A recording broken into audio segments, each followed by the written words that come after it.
ಏನೇ ಗಯ್ಯಾಳಿ, ಈಗೇನು ಹೇಳ್ತಾ ಇದ್ದೀಯ? ತಂದೆ ತಾಯಿ ಮಗ ಎಲ್ಲರೂ ಒಂದೇ ಆದಂತಾಯ್ತು. ಅನ್ನು ತಾಯಿ ಏನಾದರೂ ಬಲವಿಲ್ಲದ ಕಾಲನೆಯ ಪಾದಗಳು ತಾವಾಗಿಯೇ ಬರುತ್ತೆ.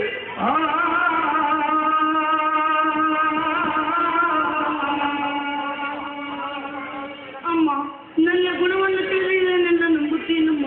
3 ದಿನ ಉಪವಾಸವಿದ್ದರೂ ನಾನಂತ ಕೆಲಸ ಮಾಡಿಲ್ಲಮ್ಮ, ನಾನಂತ ಕೆಲಸ ಮಾಡಿಲ್ಲ. ಸಾಕು ಸಮಾಜರು ಹೆಚ್ಚಿಗೆ ಮಾತನಾಡದೆ. ನನ್ನ ಮುಖ ನೋಡು ನನಗೆ ನಾಚಿಕೆ ಆಗುತ್ತಿದೆ.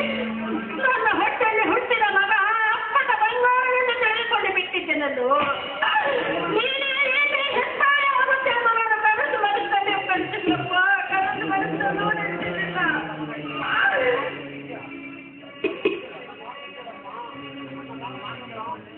ನನ್ನ ಮಾತು ಕೇಳಮ್ಮ, ನಾನು ಯಾವ ತಪ್ಪು ಮಾಡಿಲ್ಲ.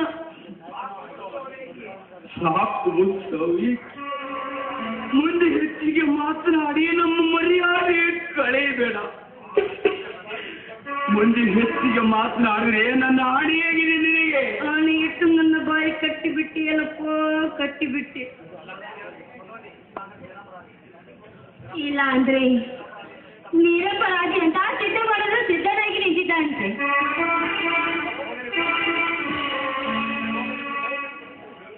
ಹೋಗಲಿ ಬಿಡು ತಂಗಿ, ಹೋಗಲಿ ಬಿಟ್ಟು. ನಾವೇನೇ ಹೇಳಿದ್ರು ಕೂಡ ಅವರು ಕೇಳುವ ಸ್ಥಿತಿಯಲ್ಲಿ ಉಳಿದುಕೊಂಡಿಲ್ಲವಮ್ಮ. ಅಂದಾಗ ನಾವು ಮಾತನಾಡುತ್ತಿರುವುದೆಲ್ಲ ವ್ಯರ್ಥ. ತಂಗಿ, ನಮ್ಮನೆ ಮೇಲಕ್ಕೆ ಕಾಣುತ್ತಿರುವಾಗ ಅದನ್ನು ತಪ್ಪಿಸಲು ಯಾರಿಂದ ಸಾಧ್ಯವಿಲ್ಲವೋ ಸಾಧ್ಯವೇ ಇಲ್ಲ. ಇದನ್ನು ತಿಳಿದ ಮೇಲೆ ನೀನು ಈ ಮನೆಯಲ್ಲಿ ಇರುವ ಅವಶ್ಯಕತೆ ಇಲ್ಲ. ಮೊದಲು ಈ ಮನೆಯಿಂದ ಹೊರಗೋಗಿರಿ.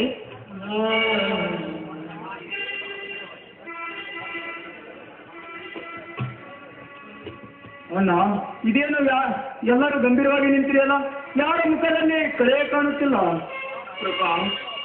ದುಃಖದ ಮಾನಗಳು ಬರಸಿರಿನಂತೆ ಎರಿದಾಗ ಮುಖದಲ್ಲಿ ಕಳಿ ಬರುವುದಾದ್ರೆ ಹೇಗಪ್ಪ? ಇದ್ದೊಬ್ಬ ಮಗ ಕಳತನಕ್ಕೆ ಕೈ ಹಾಕಿ ಕಂಡವರು ಕೈ ಬಡಿಯುವಂತೆ ಮಾಡ್ತಾನೆ. ನಿನ್ನ ಮಗ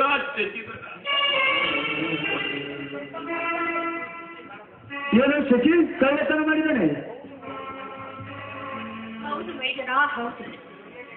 ನಿನ್ನ ಮಗ ಕಳ್ಳತನ ಮಾಡಿದ್ದಾನಪ್ಪ. ನಿಮ್ಮ ಮನೆಯಲ್ಲಿ ₹500 ಹಣವನ್ನು ಕಟ್ಟಿದ್ದಾನೆ ಮೇಡನ. ಹೌದ್ರಿ, ಈ ಹುಡುಗ ಕಳ್ಳತನ ಮಾಡಿದ್ದೆ ನಿಜ ರೀ. ಹಾಗಾದ್ರೆ ನೋಡಿ, ಬೇಕಾದ್ರೆ ₹500 ಹಣವನ್ನು ಕದ್ದಿದ್ದಾನೆ. ಏನು ₹500 ಕಟ್ಟಿದ್ದಾನೆ? ಸುಳ್ಳು. ಬೆಟ್ಟ ತೆಗೆದು ಬರಲು ₹500 ನಾನೇ ಕೊಟ್ಟಿದ್ದೇನೆ. ನಾಳೆ ಹೇಳಬಾರದೇನೋ? ನಮ್ಗೆ ಹೇಳಲಿಕ್ಕೆ ಸಾಕಷ್ಟು ಪ್ರಯತ್ನ ಪಟ್ಟು, ಆದರೆ ಇವರೆಲ್ಲ ನನಗೆ ಅವಕಾಶ ಕೊಡಲಿ ನನ್ನನ್ನು ಒಡೆದು ಬಿಟ್ಟರು ಚಿಕ್ಕಪ್ಪ. ನಾನು ಅಸಹಾಯಕನಾಗಿಬಿಟ್ಟೆ.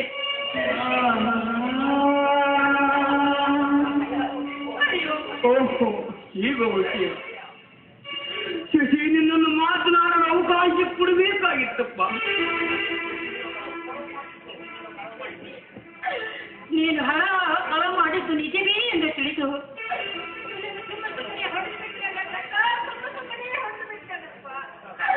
ನೀನು ಬೆಳಗ್ಗೆ ಇಷ್ಟು ದೊಡ್ಡವನಾದರೂ ಬಂದು ಏಕೆ ಕೂಡ ಒಳ್ಳೆದಿಲ್ಲ. ಈಗ ಎಂತ ತಪ್ಪು ಮಾಡಿಬಿಟ್ಟೆ ಕಂದ, ಎಂತ ತಪ್ಪು ಮಾಡಿಬಿಟ್ಟೆ. ಹೋಗಲಿ ಬಿಡಮ್ಮ, ಏನೋ ಕೆಟ್ಟಗಳಿಗೆ ಹೀಗಾಯ್ತು.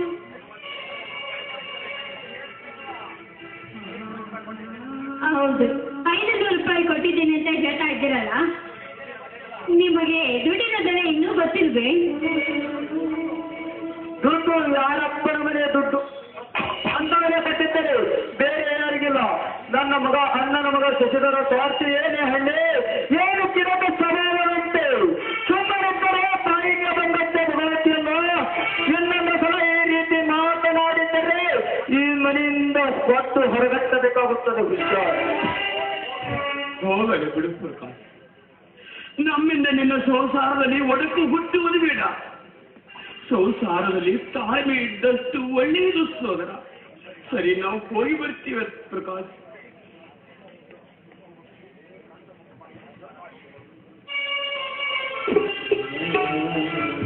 ಪಂಡಿತ್ ಸಾಧವತ್ ಮನೆ ಧರ್ಮಾಂತರಿಗೆ ಎಲ್ಲಿದೆ ನ್ಯಾಯ?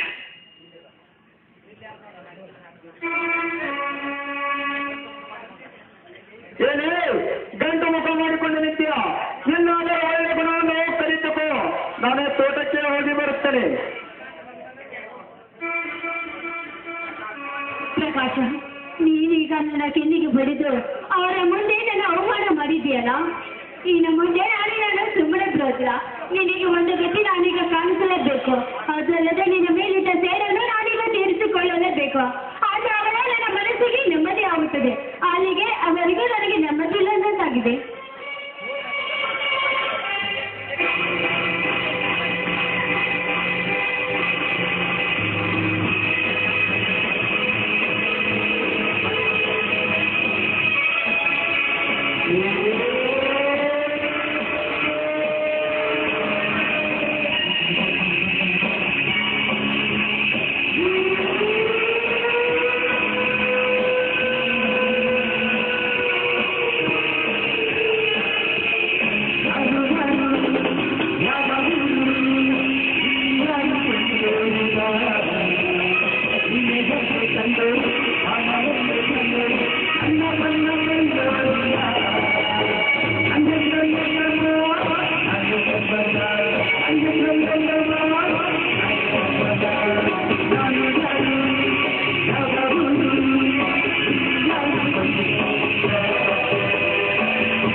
ಏನು ಮಧುಮತಿ, ಯಾರನ್ನು ಹಿರಿಯಾಗಿ ಮಾತನಾಡುತ್ತಿರುವೇನ? ಯಾರು ಕೇಡು ಮಾಡಿದರೆ ಹೇಳೋ, ಅವರ ಕರಲ ಹಲ್ಲ ಪ್ರವೃತ್ತಿ ನಿನ್ನ ಕರನ್ನು ಹಾಕಿಬಿಡುತ್ತೇನೆ. ನನ್ನ ಮನದಲ್ಲಿ ಅವಮಾನದ ಹರಕೆ ಹರಿತಾ ಇದೆ. ಆ ಗಿರಿಯನ್ನು ಹರಿಸಲೇಬೇಕು. ಅವಳನ್ನು ಸುಮ್ಮನೆ ಬಿಡಬಾರ್ದು. ಆ ನಗೆಯ ಕಡಲಲ್ಲಿ ದಾಟಬೇಕಾದ್ರೆ ನೀನು ಹಿರಿಕೆರೆ ಕಾರಲೇಬೇಕು. ಇದು ನಿನ್ನಿಂದ ಸಾಧ್ಯವೇನು?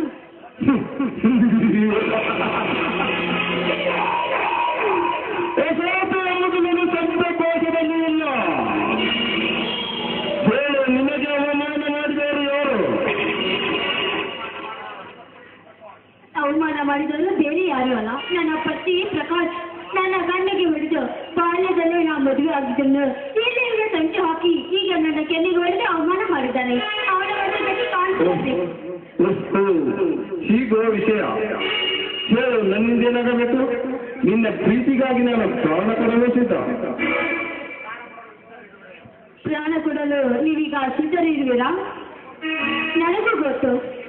ಹೀಗೆ ಬನ್ನಿ.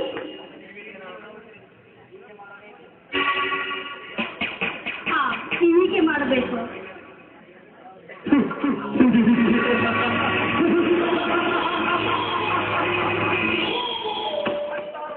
ಹತ್ತಾರು ಕೊಲೆ ಮಾಡಿ ಯಾರಿಗೂ ಗೊತ್ತಾದಂತ ಮುನ್ನುಡಿ ಹೋಗುವ ಇಂಥ ವಿಷಯಗಳಿಗಿಂತ ಚಿಕ್ಕ ವಿಷಯ ಯಾವನತ್ರ ನೀನು ಹೇಳ ಮಧುಮತಿ.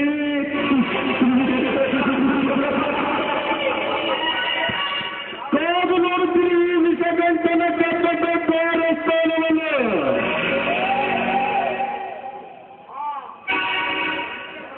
ನಿನ್ನ ಪತಿ ಬರ ಹೊರಡ್ಬೇಕು.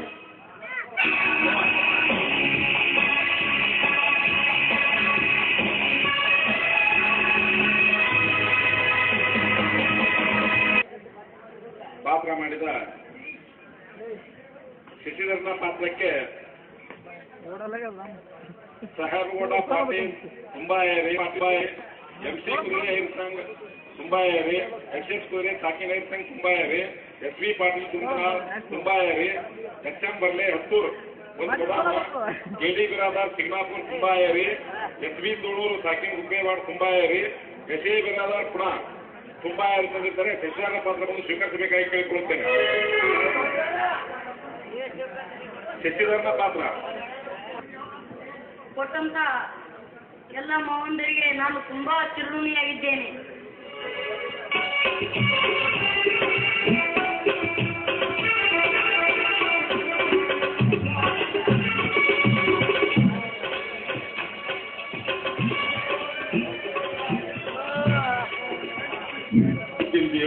ನೆಮ್ಮದಿ ಸ್ವರ್ಗದಲ್ಲಿರುವ ಮಡದಿ ಮಕ್ಕಳಿಗೆ ಬೇಸಿರುವ ಅಂತ್ಯವಾಗುವ ಮುನ್ನ ಕೊನೆ ಉಸಿರು ಎಳೆಯುವ ಅವಕಾಶ ಬಂದರೆ ಸಾಕು. ಆ ನೀಲ ಕಂಠನ ಶೇಡಿನ ಕಿಡಿಗೆ ನನ್ನ ಸಂಸಾರ ಬಾಡಿ ಹೋಗುವುದು ಎಂಬ ಭಯ ಕಾಣುತ್ತದೆ.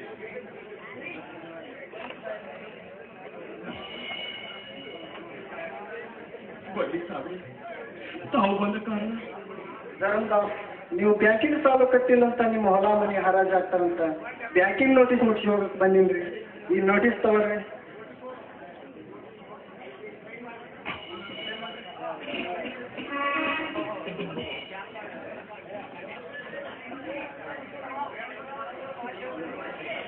ಅಯ್ಯೋ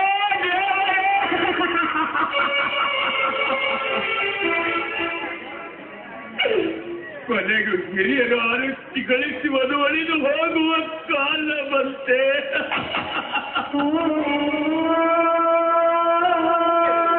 ಪ್ರಕಾಶ್ ಸಾಲವನ್ನೇ ತೀರಿಸಲಿಲ್ಲವೋ ಏನು?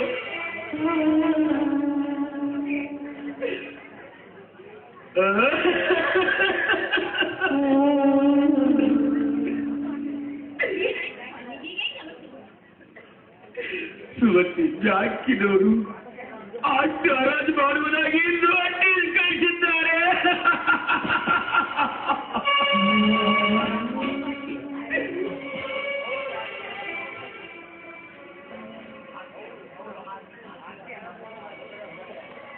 ಹೌದು ಸ್ವಾಮಿ, ಹೌದು.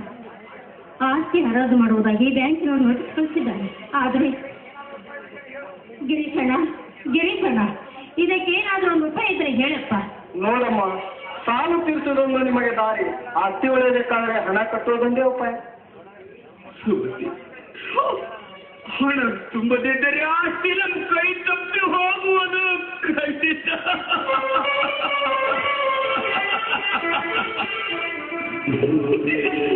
ಏನು ಹೇಳಬೇಕೆಂಬುದೇ ತಿಳಿಯಲಾಗಿದೆ ಸುವತಿ.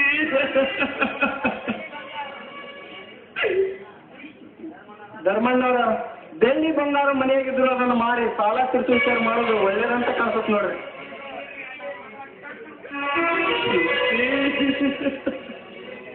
ನನಗೆ ಕಣ್ತುಂಟೆ ಪೂರ್ವಜರ ಆಸ್ತಿ ಅಳಿದು ಹೋಗುವ ಎಂಬ ನೋವನ್ನು ನನಗೆ ತಡೆದುಕೊಳ್ಳಲು ಆಗುತ್ತಿಲ್ಲ ಸುವತಿ, ಆಗುತ್ತಿಲ್ಲ. ಧೈರ್ಯದಿಂದ ಇರಿ ಸ್ವಾಮಿ, ಧೈರ್ಯದಿಂದ ಇರಿ. ನೋಡಿ ಸ್ವಾಮಿ, ಆಸ್ತಿ ಹರಾಜಾಗುವುದೊಂದು ಗಾಬರಿಯಿಂದ ಮಾತನಾಡೋದು ಒಳ್ಳೆಯದಲ್ಲ ಸ್ವಾಮಿ. ನನಗೆ ಬ್ಯಾಂಕಿನ ಸಾಲ ತೀರಿಸೋದು ಅಸಾಧ್ಯವಾಗಿದೆ ಸ್ವಾಮಿ, ಅಸಾಧ್ಯವಾಗಿದೆ.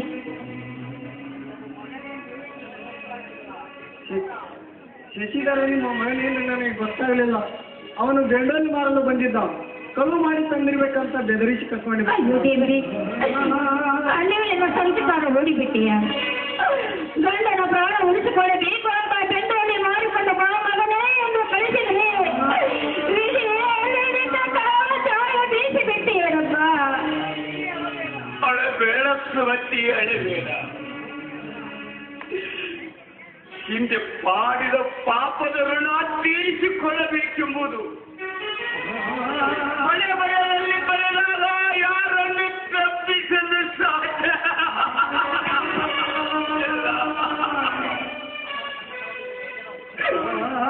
ಅಮ್ಮ ಸಂಕಟ ಎದೆದು ಸುಮತಿ, ನಾನಿನ್ನೂ ಬದುಕಲಾರೆ. ಇದೇ ತುಂಬಾ ನೋವಾಗುತ್ತಿದೆ ಸುಮತಿ. ದಯವಿಟ್ಟಾಗಿ ಹೇಳಿದೆ ಸ್ವಾಮಿ, ದಯವಿಟ್ಟಾಗಿ ಹೇಳಿದೆ. ನಿಮಗೇನು ಆಗುದಿಲ್ಲ ಸ್ವಾಮಿ. ನನ್ನ ಪ್ರಾಣ ಹೋದ್ರು ಚಿಂತಿಲ್ಲ. ಯಾರ ಮನೆಯಲ್ಲಾದ್ರೂ ಕಸ ಮಸರಿ ಮಾಡಿ ಆದ್ರೂ ನಿಮ್ಮನ್ನು ಬದುಕಿಸಿಕೊಳ್ತದೆ ಸ್ವಾಮಿ, ನಿಮ್ಮನ್ನು ಬದುಕಿಸಿದರ ಇನ್ನೂ ಏಕೆ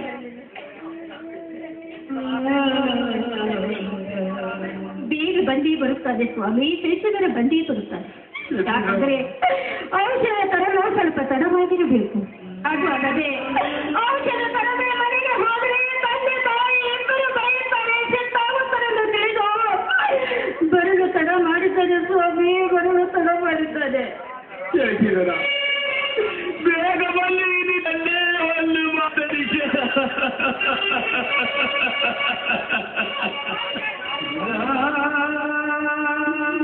ಸಾಯುವ ಮುನ್ನ ನಿನ್ನನ್ನು ಕಣ್ತುಂಬ ನೋಡಬೇಕೆಂಬ ಆಸೆ ಆಗಿದೆ.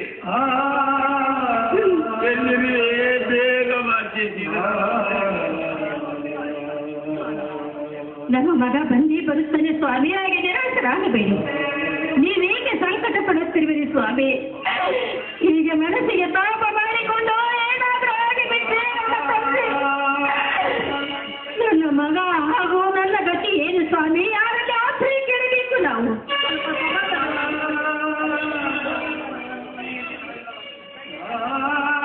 ಕೈಯಲ್ಲಿ ಹಣವಿಲ್ಲದ ನನ್ನ ಕಂದ ಹುಚ್ಚ ಹವ್ಯಾಸಕ್ಕೆ ಹಾಕಬಾರದಾಗಿತ್ತು.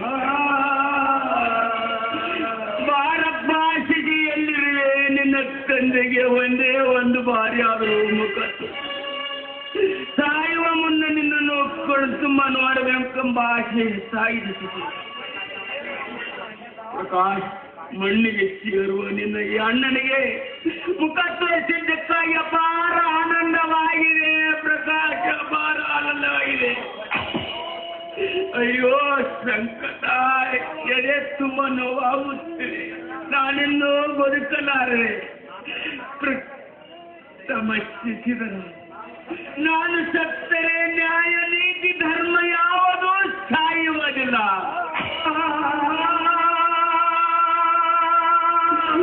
ಏನೇ ಕಷ್ಟ ಬಂದರು ಮಗು ಧರ್ಮದಿಂದ ಬಾಳುವುದನ್ನು ನಡೆದಿತ್ತು. ಅಪ್ಪ, ಧರ್ಮವೇ ನಿನ್ನ ಕೊನೆವರೆಗೂ ನಿನ್ನಾಚೆಯಂತೆ ಬದುಕುತ್ತೇನೆ. ನನ್ನ ಚಿಕ್ಕಪ್ಪ ಹಣ ಖರ್ಚು ಮಾಡಿ ಔಷಧಿ ತಂದಿದ್ದಾರೆ, ತೆಗೆದುಕೋ. ಅಪಾರ ಆನಂದವಾಗಿದೆ. ಅಣ್ಣ, ನಿನ್ನ ಹಿರಿದಾದ ಗುಣವನ್ನು ಅರಿಯದೆ ಪಾಮರನಿನಂತೆ ವರ್ಣಿಸಿದೆ. ಸಣ್ಣವರಾದ ನನ್ನ ಕ್ಷಮಿಸಿದವರಿಗೆ ನಿನ್ನ ಪಾದ ಬಿಟ್ಟು ಬೇರೇಳಲ್ಲ. ಪ್ರಕಾಶ್, ನಿನ್ನನ್ನು ಕ್ಷಮಿಸಿದ್ದೀನಿ ಅಂತ ಒಂದು ಸಾರಿ ಅಲ್ಲ 1000 ಸಲ ಹೇಳುತ್ತೇನೆ. ಮೇಲೇಳಪ್ಪ ಶಿಶಿಧರ, ತಪ್ಪೊಪ್ಪಿಕೊಂಡ ತಮ್ಮನನ್ನು ಅಪ್ಪಿಕೊಳ್ಳುವಷ್ಟು ಆನಂದವಾಗಿದೆ ತಮ್ಮ, ಆನಂದವಾಗಿದೆ. ಅಮ್ಮ ಸಂಕಟ ನಾನು ತಾಳಲಾರೆ.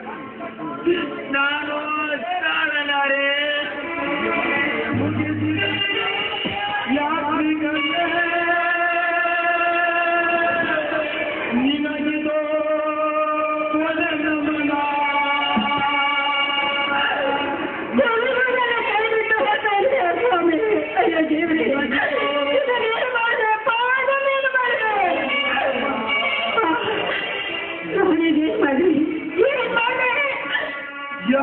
ಏನು ಮಾಡಬೇಕು? ಇದು ವಿಚಿತ.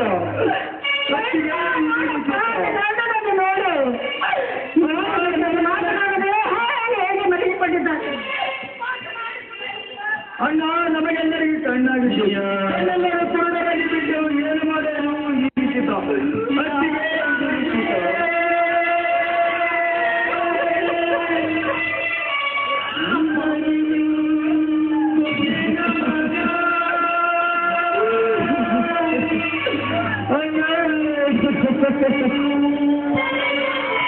ದೇವರಂತ ಮಂಚನ ಕಳ್ಕೊಂಡು ನಮಗಾಗಬೇಕಾಗಲಿ. ಏನು ಮಾಡುವುದು? ಈ ಮಣ್ಣಿನ ಋಣ ಮುಗಿದ ಮೇಲೆ ಎಲ್ಲರೂ ನಿಲ್ಲಿಸುತ್ತಿದೆ. ನಿಮ್ಮ ಮಗನ ಮೊತ್ತೆ ಮೇಲೇನು ಸಮಾನ ತಂದುಕೊಳ್ಳಿರೋರ ನೋಡಲ್ಲ ಯಜಮಾನ್ರಿ, ನಿಮ್ಮ ಮನೆಯಲ್ಲಿ ಕಣ್ಣ ತಿಂದು ಆಡಿ ಬೆಳೆದ ಮಗ ನಾನು ಎಂದು ಎಷ್ಟು ಹೆಮ್ಮೆಯಿಂದ ಹೇಳುತ್ತಿದ್ದೇನೆ ರಾಮಣ್ಣ, ಎಷ್ಟೊಂದು ಹೆಮ್ಮೆಯಿಂದ ಹೇಳುತ್ತಿದ್ದೆ. ಈಗ ನೋಡಪ್ಪ, ನನ್ನ ಪತಿ ದೇವರು ಹೇಗೆ ಮಲಗಿಕೊಂಡಿದ್ದಾರೆ. ಯಾರ ಜೊತೆ ಮಾತನಾಡುವುದಿಲ್ಲ ರಾಮಣ್ಣ, ಮಾತನಾಡುವುದಿಲ್ಲ.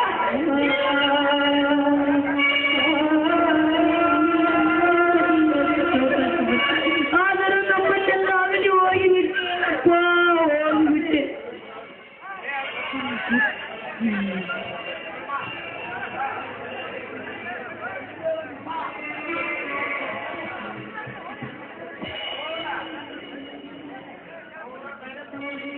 ಅವರ ನೀವದ ಹೇಳ್ತುಕೊಳ್ರಿ ಅವ್ವ, ನೀವೇನು ಮಾಡಿ ನನ್ರಿ ಅಂತೀನಿ. ಅದು ಹೇಗೆ ಬೇರೆ ತಂದುಕೊಳ್ಳಬೇಕಮ್ಮ. ನನ್ನನ್ನು ಬಿಟ್ಟು ಹೋಗುವುದಲ್ಲ. ಇಂತಹ ಪುಣ್ಯ ಜೀವನ ಹೇಗೆ ಮಣ್ಣಲ್ಲಿ ಮಚ್ಚಿರಬೇಕು ರಾಮಣ್ಣ.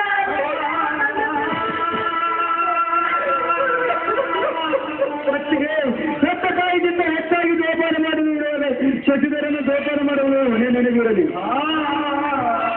ಪ್ರಕಾಶಪ್ಪನವರ ಸಮಾಜಿ ಕಡೆ 4 ಮಂದಿನ ಕಳಿಸ್ಬೇಕ್ರಿ.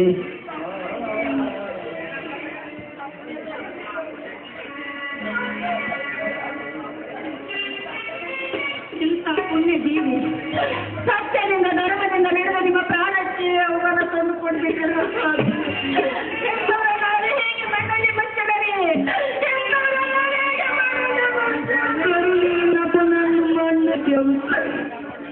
ದೇವ ದೇವ ಅಪ್ಪೋರಪ್ಪ ನಾನೇನು ತಪ್ಪು ಮಾಡಿರುವೆ ಅಂತ ನನಗೆ ಪರಿಯಿಂದ ಶಿಕ್ಷೆ ಕೊಟ್ಟು ಕಾಡುತ್ತಿರುವೆ ಅಪ್ಪ, ಕಾಡುತ್ತಿರುವೆ. ಜೋಡಿಯಾಗಿದ್ದ ಪತಿ ದೇವರನ್ನೇ ಕಟ್ಟಿಕೊಂಡು ಬಿಟ್ಟು ಈಗ ನನ್ನ ಕನಸು ಕಂದನನ್ನು ಕಟ್ಟಿಕೊಂಡು ನಾನು ಎಲ್ಲಿ ಹೋಗಲಿ, ಯಾರಲ್ಲಿ ಹಾಕಿ ಕೇಳಲಿ. ಹೌದು, ನಾನು ಗಂಡ ಸತ್ತ ಗಂಡ ಮುಂದೆ. ಹೌದು, ನಾನೀಗ ವಿಧವೆ. ಹೌದು, ನನ್ನ ಕೈಯಲ್ಲಿ ಹಸಿರು ಬೆಳೆಗಳಿಲ್ಲ.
ಜನತೆಗೆ ಕಾಲಾಗ ಆ ದೇವರಾಜ ನಟರಾಜ ಕಂಡು ಕೆಲಸ ಮಾಡಬಾರ್ದು ಮಾಡಿ ಮತ್ತೆ ಅವರಿಬ್ಬರನ್ನು ಅರೆಸ್ಟ್ ಮಾಡಿ ಜೈಲಿಗೆ ಕಳಿಸಿದ್ದಾರೆ. ವಿಷಕಂಠ ನೀಲಕಂಠ ಇಬ್ಬರು ಸೇರ್ಕೊಂಡು ಕಂಪ್ಲೇಂಟ್ ಕೊಟ್ಟು ಹೋದ್ರು. ಎಷ್ಟು ಹುಡುಕಿದ್ರ ಆ ಮಕ್ಕಳು ಸಿಗದಾಗೆ ತಿರುಗ್ತಾ ಇದ್ದಾರೆ. ಸಿಗಲ್ಲ ಆ ಮಕ್ಕಳನ್ನು ಎಷ್ಟು ಹುಡುಕಿದ್ರು ಸಿಗಲಾರ್ದೆ ತಿರುಗ್ತೀವಿ ಅಂದ್ರೆ ಆ ಮಕ್ಕಳಿಗೆ ಒದ್ದು ಮಾತಾಡ್ದೇ ಬಿಡುವುದಿಲ್ಲ.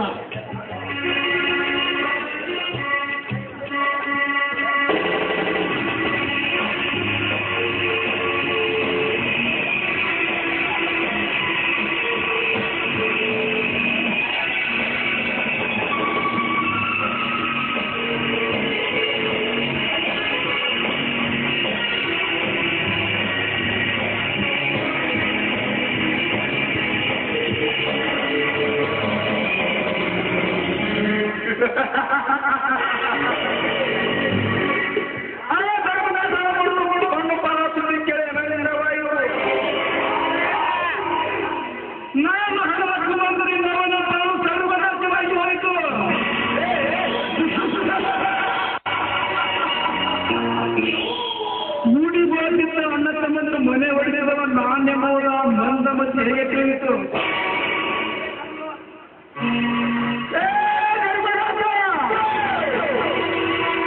ನನ್ನ ಸೇರಿನ ತಿರುಗಿ ನಿನ್ನ ಸಂಸಾರವಾಗಿ ಹೋಯಿತು.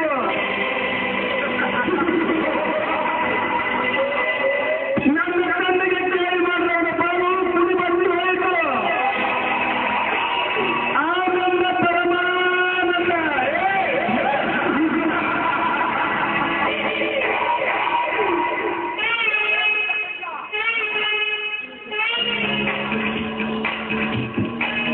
ಏನೋ ನೀನು ಕಂಡ ಹೀಗೆ ಗಟ್ಟಿಯಾಗಿ ನಗಡ್ಡತ್ತಿ ಯಾವುದೋ ಕೆಲಸ ಮಾಡಲೇಬೇಕೇ ನೀ ಮಗನ.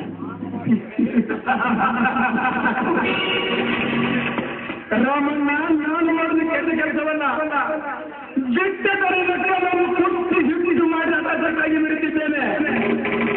ನನ್ನ ತಂದೆ ಆಧರ್ಮದ ಜೊತೆಗೆ ಕೇಳು ತೀರಿಸಿದಕ್ಕಾಗಿ ಸಂತೋಷಪಟ್ಟಿದ್ದೆ ರಾಮಣ್ಣ, ಸಂತೋಷಪಟ್ಟಿದ್ದೇನೆ. ನೋಡಿ ನೀನು ಕಂತ ನೀ ಸೇಡು ತೀರಿಸ್ಕೊಳ್ಬೇಕನ್ನೋದು ಖರೆ, ಆದ್ರೆ ನೀ ಸಂಶಯ ಪಟ್ಟು ವ್ಯರ್ಥ.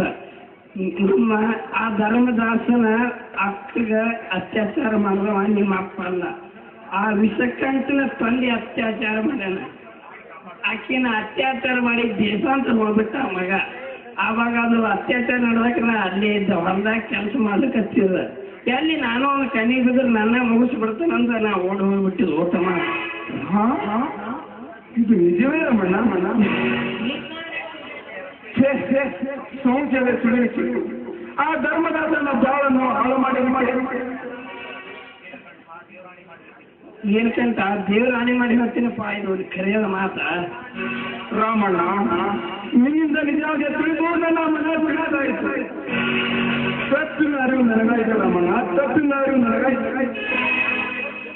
ಏನಕ್ಕಂತ ಪೊಲೀಸರು ನಿನಗೆ ಹುಡುಕ್ಯಾಡಕತ್ಯಾರ. ನೀ ಒಂದ್ 5 ದಿವಸ ಈ ಊರು ಬಿಟ್ಟು ಎಲ್ಲರೇ ಅದೆಲ್ಕೊಂಡು ಬಿಡು. ಸರಿ ರಾಮಣ್ಣ, ಹಾಗೆ ಮಾಡುತ್ತೇನೆ.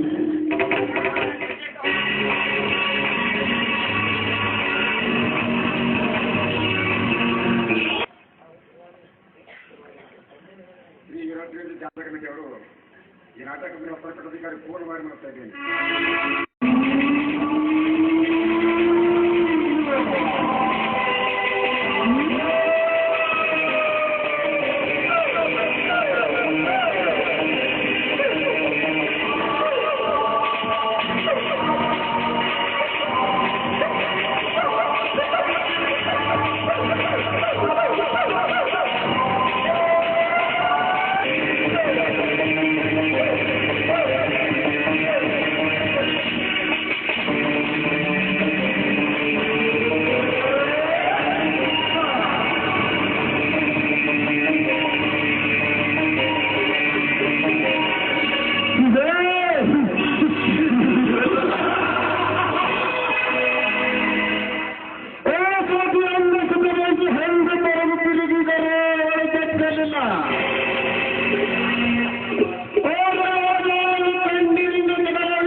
ಹೌದು ಕಂಟ, ಬ್ಯಾಂಕ್ಗೆ ಸಾಲಗಾಗಿ ಬ್ಯಾಂಕಿಗೆ ಹೊಂದಿದ್ದೆ ಅಷ್ಟೇ. ಆದ್ರೆ ನೀವು ಈ ಕಡೆ ಎಲ್ಲಿಂಟ್ರಿ ಹೇಳ್ರಿ? ಈಗ ನಮ್ಮ ಆಸ್ತಿಯನ್ನು ಹರಾಜು ಪರಿಸ್ಥಿತಿ ಇದೆ, ಅದಕ್ಕೆ 2 ಲಕ್ಷ ರೂಪಾಯಿ ಕೊಡ್ತೀರಾ ತಾನೆ?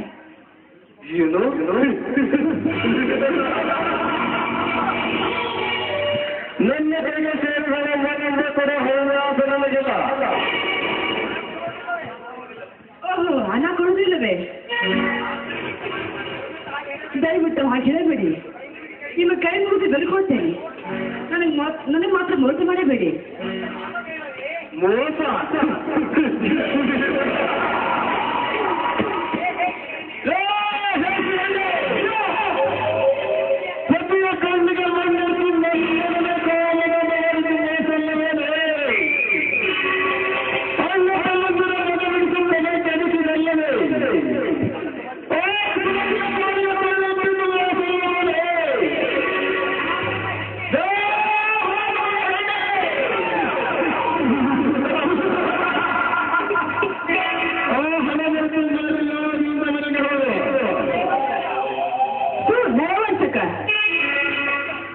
ನನ್ನ ನಂಬಿಕೆ ಕೊನೆ ಮಾತು ಹೇಳ್ತಾ ಇದ್ದೀನಿ. ನೀನು ಕಂಪನಿ ಹೋಗಿದ್ರೆ ವಿಷಯ ಮಾತಾಡಬೇಕಂತ.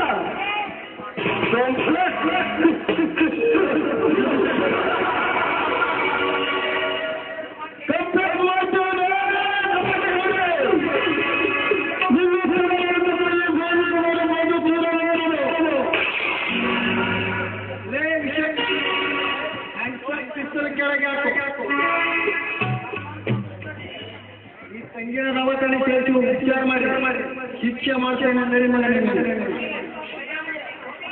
ನಮ್ಮಂತ ದುಷ್ಟರಿಗೆ ಶಿಕ್ಷೆ ಆಗಲೇಬೇಕಲ್ಲವೇ? ಶಿಕ್ಷೆಗೆ ಸಿದ್ಧನಿದ್ದಾರೆ, ಬನ್ನಿ ಹೋಗೋಣ.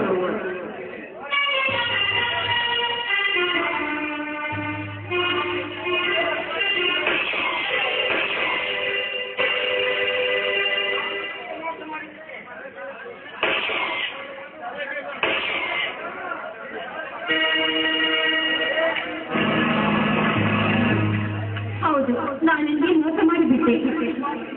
ಈ ಪಾಪದ ಮುಖವನ್ನು ನಾವೀಗ ನೋಡಬಾರ್ದು.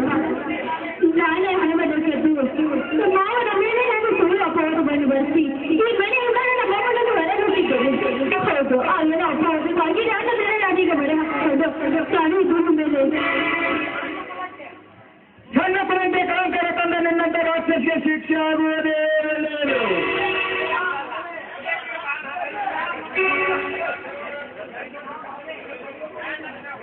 ಮಲ್ಯಾವರ ಮನಸ್ಸು ನೋಡಿಕೊಂಡಿದೆಯಪ್ಪ. ನನ್ನ ತಂಗಿಗೆ ಹಾಗೆಲ್ಲ ಬಾಯಿಗೆ ಬಂದಿದೆ ಮಾತನಾಡಬೇಡ. ಏನೋ ಕೆಲಸಗಳಿಗೆ ನಡೆದೋಯ್ತು, ಅವಳ ಮನೆಗೆ ಕರ್ಕೊಂಡು ನಡೆಯಪ್ಪ, ಚಂದಾಗಿ ಸಂಸಾರ ಮಾಡ್ಕೊಂಡು ತಿನ್ನಕ್ಕೆ. ಅಯ್ಯೋ ಅಯ್ಯೋ ಅಮ್ಮ ಅಮ್ಮ ಸಂಗೀತ ಸಂಗೀತ ನಾನಿಲ್ಲಿ ಬದುಕೋದಿಲ್ಲ. ನಾನು ಈ ಭೂಮಿ ಮೇಲೆ ಬದುಕಿರಬಾರ್ದು. ಅಯ್ಯೋ ಅಮ್ಮ ಅಮ್ಮ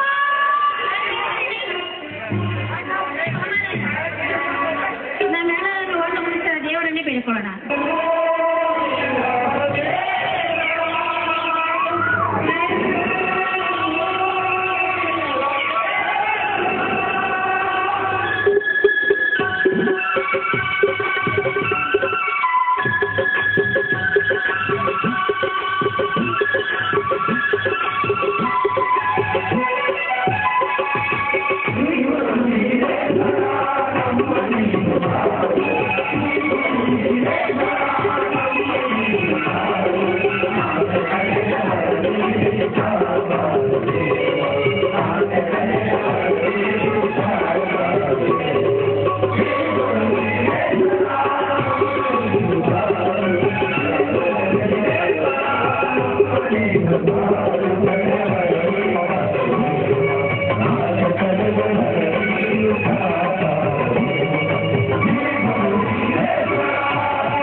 Thank you.